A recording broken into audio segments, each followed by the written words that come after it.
आणि यानंतर आता थेट जाऊयात यवतमाळच्या पांढरकवड्यामध्ये पंतप्रधान नरेंद्र मोदी आलेत, सोबत मुख्यमंत्री आहेत. मुख्यमंत्री सध्या बोलतायत, पाहूयात.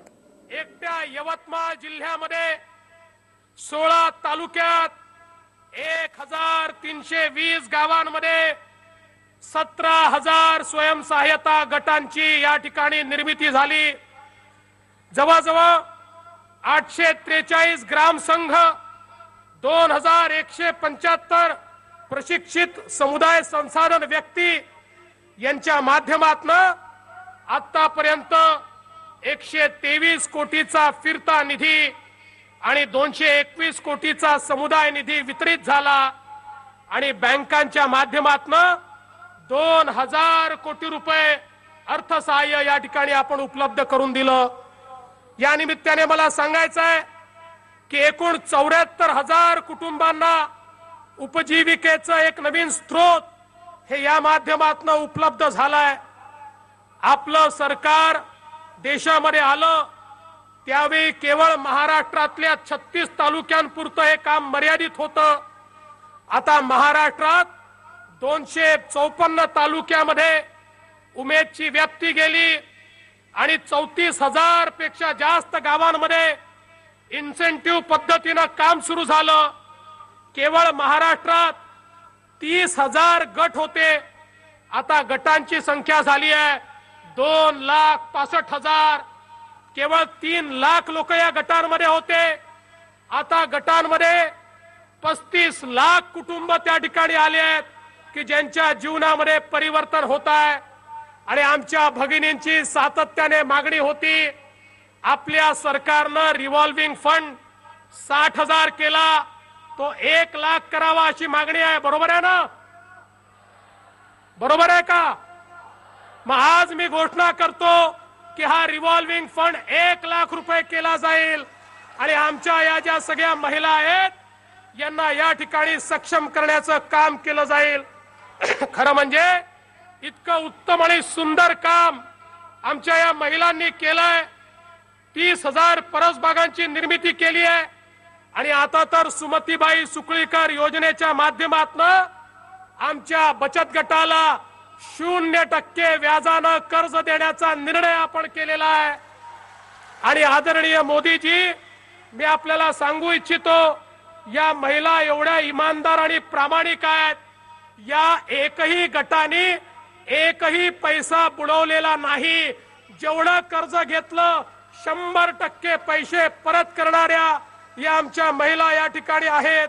आणि म्हणून या माध्यमातून मोठ्या प्रमाणात काम चाललंय.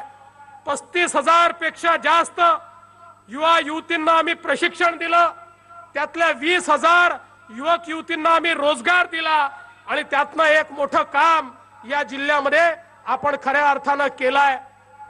आपण जर बघितलं तर आज आमच्या महिला औषधी तयार करतायत, पशुखाद्य तयार करतायत, साबण तयार करतायत, जनावरांकरता पूरक पोषण आहार तयार करतायत. सर्व प्रकारचं काम आमच्या महिला करतायत. त्या स्वतःही सक्षम होत आहेत, परिवार सक्षम करतायत आणि देश देखील सक्षम करतायत. आज खरं तर या ठिकाणी सांगितलं पाहिजे, वेगवेगळ्या योजनांच्या माध्यमातून मोठ्या प्रमाणात आपण या ठिकाणी काम केलं आणि त्यासोबत या भागामध्ये आदिवासी समाज देखील खूप मोठा आहे. राज्य सरकारने निर्णय घेतलाय, विशेषतः ज्या पीव्हीटीजी आहेत, प्रामुख्यानं कोलाम असेल, माडिया असेल, गोंड असेल, कातकरी असेल, या संपूर्ण आदिम जातीच्या विकासाकरता महाराष्ट्रामध्ये मंत्रालयात एक नवीन कक्ष आम्ही उघडतो. यांच्याकरता स्वतंत्र आश्रमशाळांची निर्मिती आम्ही करतो आणि या सगळ्या पाड्यांमध्ये आदिवासी समाजाकरता विशेष योजना आम्ही त्या ठिकाणी राबवतो. यासोबत आमचा जो या ठिकाणी विमुक्त आणि भटक्या जातीमध्ये पारधी समाज आहे, या पारधी समाजाकरता विशेष योजना आम्ही सुरू केलेली आहे आणि त्याकरता या यवतमाळ जिल्ह्यामध्ये विशेष पारधी विकास अधिकारी हा आम्ही नेमलेला आहे आणि त्या माध्यमातून पारधी समाजातल्या शेवटच्या माणसापर्यंत विकास नेण्याचं काम हे आम्ही करणार आहोत. आदिवासी समाजाला खावटीचं कर्ज होतं, देशभरामध्ये सगळ्या प्रकारच्या कर्जमाफी होत होत्या, पण आदिवासींच्या खावटी कर्जाची माफी मात्र होत नव्हती. आमच्या सरकारनं निर्णय केला आणि 11,25,000 आदिवासींची 361 कोटीचं खावटी कर्ज आम्ही माफ केलं. ते त्यांच्याकडनं वसूल करण्यात येणार नाही आणि आता त्यांना अन्नधान्याचा पुरवठा एवढ्या मोठ्या प्रमाणात केला जाईल की खावटीचं कर्ज घेण्याची आवश्यकताच त्यांना या ठिकाणी पडणार नाही. मी या निमित्ताने सांगू इच्छितो, हे सरकार दीन दलित गोरगरीब आदिवासी महिला आणि शेतकरी यांच्याकरता समर्पित आहे. मी आदरणीय प्रधानमंत्री महोदय आपले आभार मानतो. या देशामध्ये शेतकऱ्यांकरता आपण अभूतपूर्व योजना घोषित केली. न भूतो न भविष्यती अशा प्रकारची योजना देशातल्या शेतकऱ्यांकरता 75,000 कोटी रुपये खर्च करून प्रत्येक शेतकऱ्याच्या खात्यामध्ये 6,000 रुपये या ठिकाणी टाकण्याची आपली योजना. खऱ्या अर्थानं या शेतकऱ्याचा एवढा विचार यापूर्वी कधी कोणी केला नव्हता. त्या काँग्रेसच्या जमान्यात त्यांनी कर्जमाफी केली 50,000 कोटी रुपयाची देशामध्ये, पण मोदीजी दरवर्षी 75,000 कोटी रुपये शेतकऱ्यांच्या खात्यामध्ये टाकणार आहेत. मी खरोखर आपलं अभिनंदन करतो.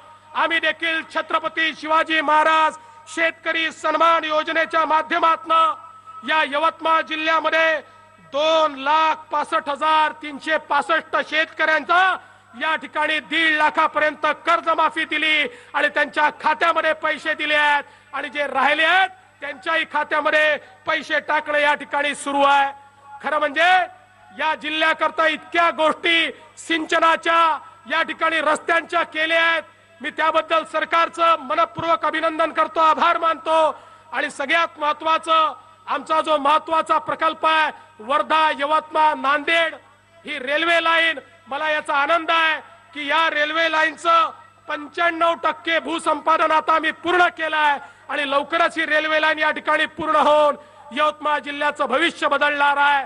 हा कापूस उत्पादक जिल्हा आहे आणि म्हणून इथे यवतमाळ मध्ये ऍडिशनल MIDC मध्ये इंटिग्रेटेड टेक्सटाईल पार्कच्या निर्मितीचं काम आम्ही सुरू केलं आहे.